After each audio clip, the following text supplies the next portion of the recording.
निषेध करतो, तुमचा धिक्कार करतो।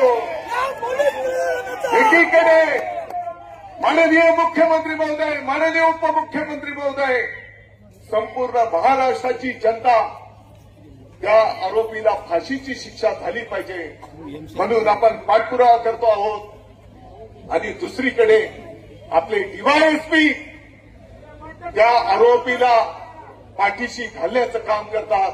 मला वाटतं की डोंगराळे आणि मालेगाव तालुक्याला बदनाम करण्याचं हे कुटील कारस्थान आहे। आणि म्हणून ज्या डीवायएसपीने हे कृत्य केलेलं आहे, कारण ही केस जेव्हा कोर्टात चालेल तेवढे पुरावे,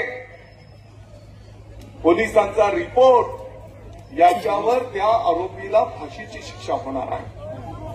माननीय मुख्यमंत्री महोदयांनी फास्ट ट्रॅक कोर्ट, वरिष्ठ वकील तज्ञ देण्याचा निर्णय केला आणि कोणाच्या सांगण्यावरून तो डीवायएसपी त्या ठिकाणी स्वतःहून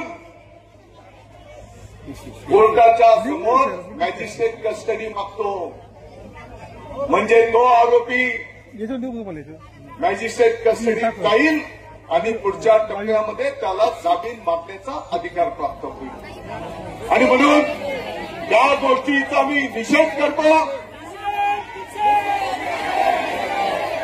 मालेगावचे आपले सर्व वकील महोदय कोर्टामध्ये उपस्थित झाले। मी स्वतः ऍडिशनल एसपी संधू साहेबांशी संपर्क केला, त्यांना मी सांगितलं की अशा प्रकारचं चुकीचं काम त्या डीवायएसपीच्या माध्यमातून होत आहे आणि यामुळे आणखी संतापामध्ये संपूर्ण महाराष्ट्रामध्ये लाट त्या ठिकाणी निर्माण होईल। आणि मग तो एनसीआरचा रिपोर्ट त्या ठिकाणी बदलला गेला आणि त्या ठिकाणी पोलीस कोठडी मागितली गेली। मी सर्व वकील महोदयांचा आभार व्यक्त करतो, माननीय न्यायदेवतेचा आभार व्यक्त करतो की त्यांनी 8 दिवस त्या नराधमाला पोलीस कोठडी दिलेली आहे।